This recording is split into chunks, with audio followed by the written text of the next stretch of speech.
Okay, good afternoon, good morning, whatever time it is for you. Happy day. Anyway, we are going to go over notes for solving one-step and two-step equations and inequalities. We're going to start with equations and then we'll move on to inequalities later. The reason why I'm going over one-step equations is because it's a review from last year's math and we're building upon that. So everything that we learned this year is just a little bit harder than last year, and then in 8th grade, everything you learned there is a little bit harder than what we do here. So now we're going to have the official or the introductory notes for this. So, solving one-step equations, your name, date, period should be on your paper. These are notes so they can get glued in your notebook once we're done. Today is October 5th. All right, in order to solve an equation, we must isolate the variable. Isolate means to get by itself and keep each side of the equation balanced, meaning whatever is happening on the left is also happening on the right. That's why it has an equal sign, because it's equal, kind of like a scale.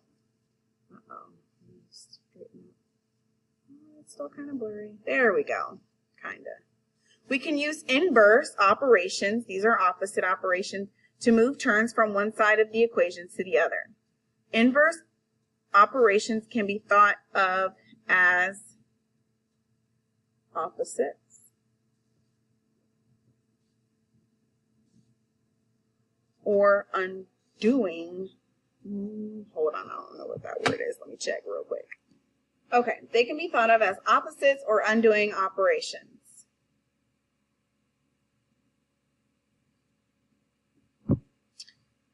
Okay, so first I have to think of what operation is taking place. So what is currently happening in the problem that is presented to me, and then what is the inverse of that operation? That means the opposite. So the inverse of addition is subtraction. The inverse of subtraction is addition. The inverse of multiplication is division. And the inverse of division is multiplication.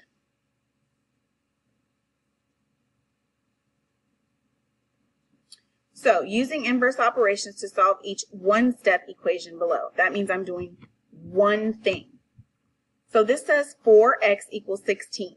This is 4 times the number equals 16. So I like to draw a river through the equal sign, and whatever I do to the left, I have to do to the right. So I'm going to divide both sides by 4. And these 4's over here are going to cancel out, and it'll be x equals 4.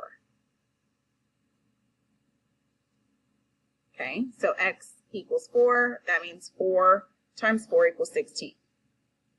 Over here, I'm going to draw a river through my equal sign. And I'm going to subtract 9, because the opposite of plus 9 is minus 9 on both sides. So remember, what operation is taking place? Addition. So what is the inverse of that? Subtraction. So these 9's go away because positive 9 and negative 9 gives me a 0 pair. And then I'll have x equals 13 minus 9, which is 4. Very simple, self-explanatory. Put a box around it, you're done. What's happening? This is subtracting 8. So I'm going to add 8 to both sides. These 8's cancel out. X equals 8 plus 14, or 14 plus 8, you get the same answer because addition is commutative, is 22. And you can check that by putting 22 over here. So instead of saying x minus 8 is 14, you could substitute by saying 22 minus 8 equals 14, and that is correct. All right, this is x divided by 5 equals 13. So the opposite of division here is multiplication. So I'm going to write times 5 on the left and times 5 on the right. These 5's cancel out. X equals 13 times 5, which is 65. Now what this ends up being is 5x over 5. When I multiply by 5, my 5's can go away that way. I'm left with 1x. And remember, I don't write 1x because it looks weird. It looks like LX. Okay, so we just write x. X minus 6 is 11. Add 6. Add 6. These 6's cancel out. X equals 17. Over here, 2x equals 88. River, divide by 2 because this is 2 times x and I want to undo the 2 times. And I'm going to cross out my 2's. X equals 44. Okay, so that's the front page. Now let's go on to the next. One-step equations can also include fractions and decimals. And wherever we see fractions, I need my light to balance out. Come on, camera. Anytime now.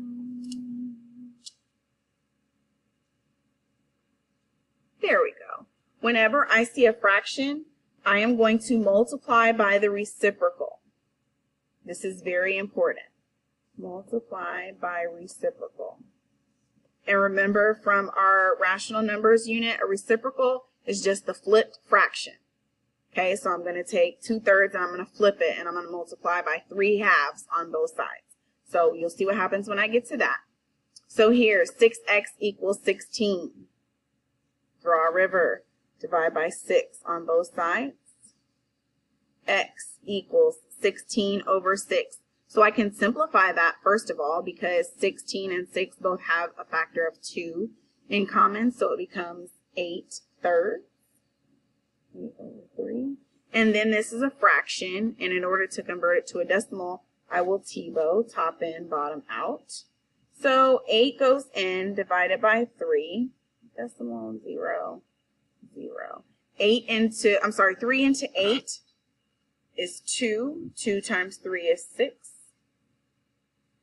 23 into 20 is 6. 6 times 3 is 18. So what's going to happen is my decimal is going to be repeating. And this is 2.6 repeats. Okay. Over here, oh, this is also 2 and 2/3 because I can make this 2 out of 3 a fraction. Or that. Both of those answers are acceptable, and you'll have to know which is which if they're giving you multiple choices. All right, here, draw a river. So instead of adding 2.5, I'm going to subtract 2.5 from both sides. So minus 2.5 minus 2.5. These 2.5s cancel out. X is 5 minus 5 is 0. 7 minus 2 is 5. So the answer here is just 5. Now this is where we get to have some fun. 2/3 x equals 8. I'm going to flip 2/3 and I'm going to multiply it on both sides.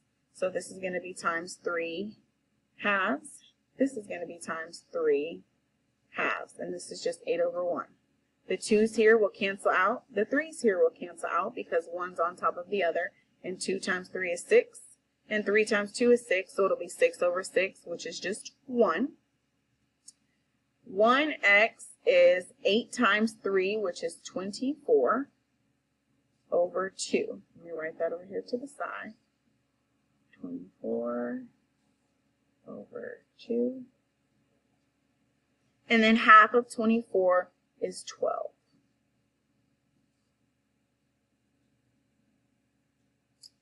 Over here, x divided by 3 equals 7. Well, what number divided by 3 equals 7? I know that that should be 21. And how do I find it? I draw a river through an equal sign. And then if I multiply by the reciprocal of x over 3, that's technically 1/3. That's 1x. Remember we just talked about 1 being in front of that x, but it's invisible.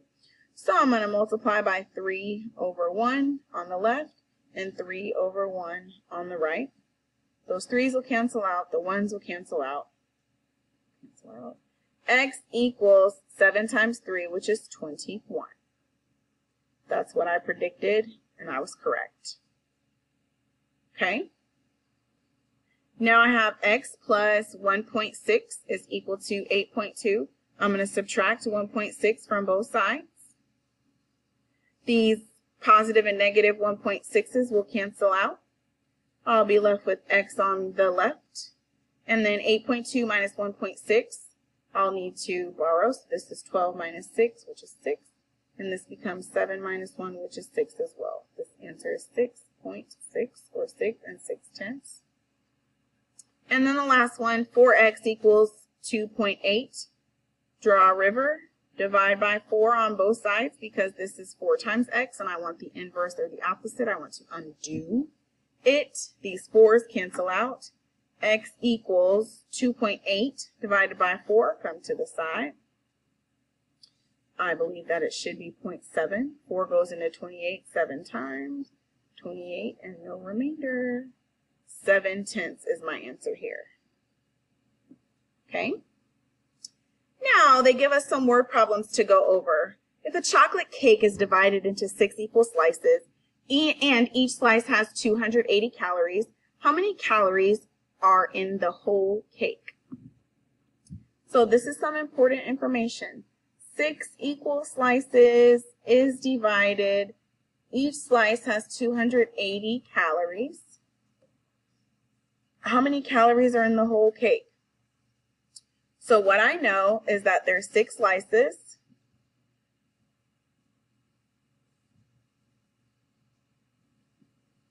Each slice is 280 calories.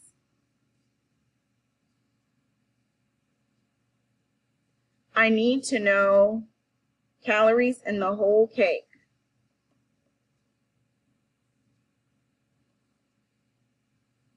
This is my unknown. This is my variable.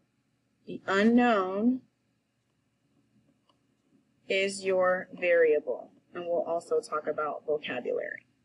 So I'm going to take my whole cake and I'm going to divide it into 6 pieces. Whole cake divided by 6. And each piece is going to be 280. This equal sign means is. We'll also talk about writing equations and inequalities. So in order to solve, I'm going to come over here and I'm going to say x over 6 equals 280. And this is a fraction, which is a division problem. So instead of dividing by 6, I'm going to multiply by 6 on both sides. X equals, well, come over here, do 280 times 6. That's 0, 8, 4, 12, 16. That equals 100 or 1,680 calories in the whole cake. Okay. Pedro finally made a pot of coffee for some friends. He served 36 ounces to his friends and then measured that there were 20 ounces left over. How much coffee did Pedro make? Okay, I know that he had 34 ounces were served.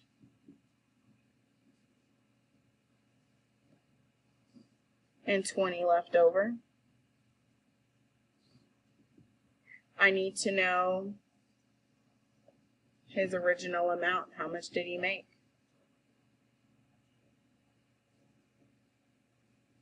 And then this is how I'm going to plan it out. So since I don't know his original amount, I'm going to say original amount. And if he's serving 34 ounces, that means he's giving it away. It's being subtracted. So minus the served equals leftover. Now, how do I write that numerically or in expression form? X minus 20 equals, oh, I'm sorry, I wrote the wrong one. It should be x minus 34. Come on, write out. 34 equals 20. Add 34, add 34. And the original amount is 54 ounces. Boom. X minus 34 equals 20. Boom. And that's it.